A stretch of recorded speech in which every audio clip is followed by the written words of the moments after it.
Hello everyone, now I will show you how to set up your Linksys router.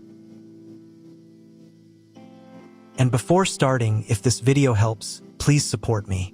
I donate half of all donations to shelters. You can find more details in the description below. So, first thing you need to do is turn on the router. Take the power adapter, plug one end into an outlet, and the other into the router.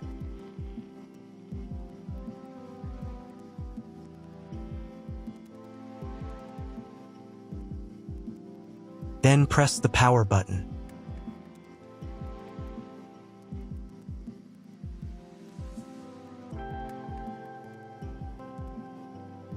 When the router is powered on, the light will turn on.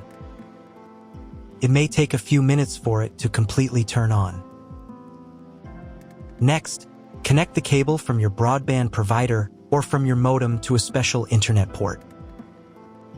This port usually has a different color and labeled as WAN. Each cable should be inserted until it clicks. Now you need to reset the router to the factory settings. Press and hold the reset button on the router for 10 seconds, until the indicator lights on the router begin to flash. Sometimes this button is located inside the router casing to avoid accidental pressing. In this case, use a thin object to press on it.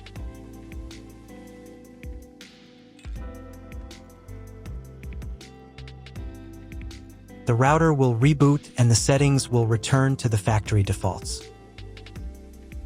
Insert one end of the Ethernet cable that comes with the router into one of the Ethernet port.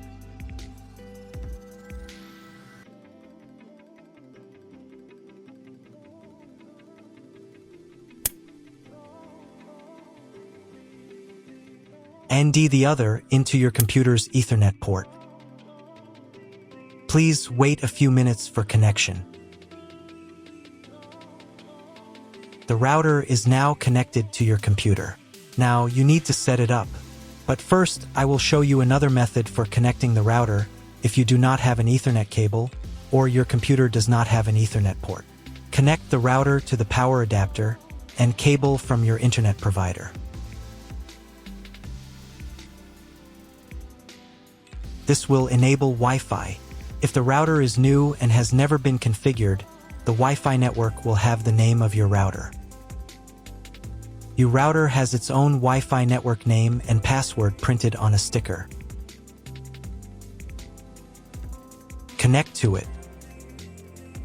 Great, you've connected to the router. Now let's start setting it up.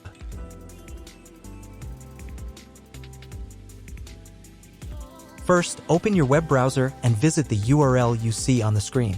Use the URL bar instead of the search bar.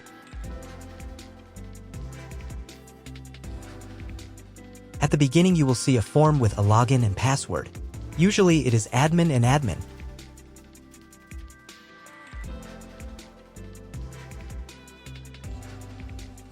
If these credentials are wrong, then find label on your router. The credentials are often printed on the bottom of the device.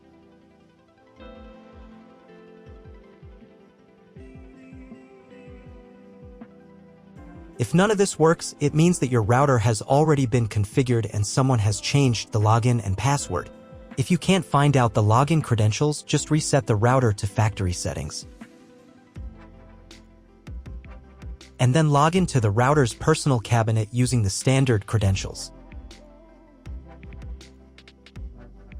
If your router settings do not look like mine, it means that your router has a different firmware. I made a video for every firmware type. You can find all the links in the description down below. I want to warn you right away that there are many firmware versions and they may differ slightly. But don't worry, you will succeed, just watch the video and follow the instructions. At first, you need to set a password for the router's admin panel.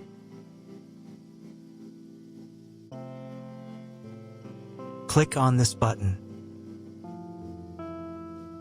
Keep in mind that, depending on your firmware version, some setup steps may be different or appear in a different order.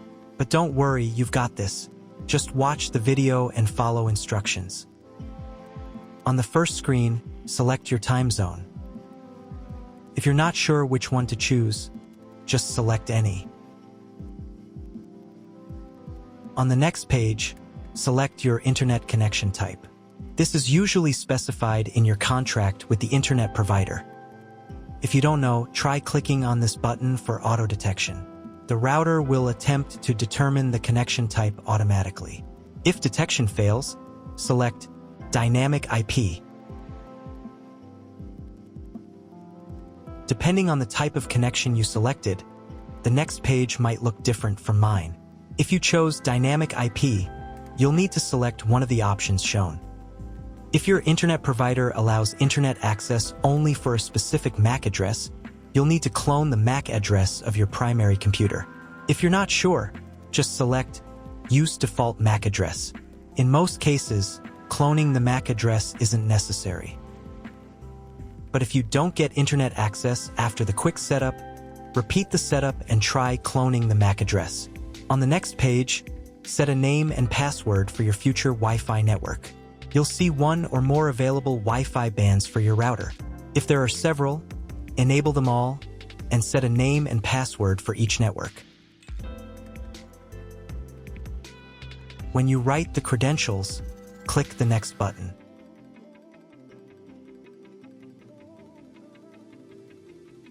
If you were connected to the router via the Wi-Fi network, reconnect to it. On this page, you can configure the TP-Link cloud service. You don't need to do anything here, just click Skip. Next, you'll see a summary of all the settings you've entered. Click this button to confirm. Wait while the router tries to connect to the internet.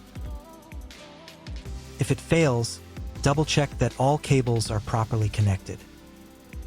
Click Skip, then try rebooting the router. If it connects successfully, check whether the internet is working. Just Google something.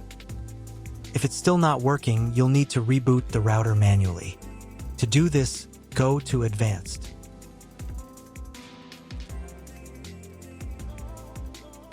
Then select System. Select Reboot tab and click on the Reboot button.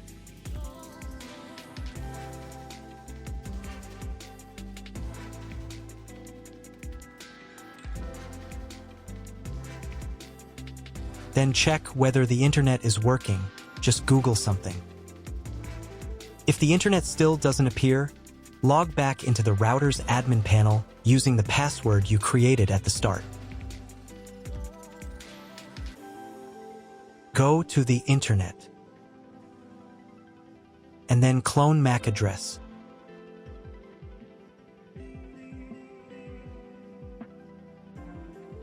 Save the settings.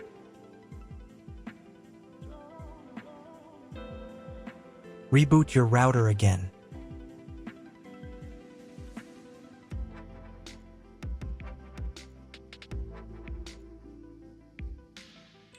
And after a couple of minutes, check internet connection.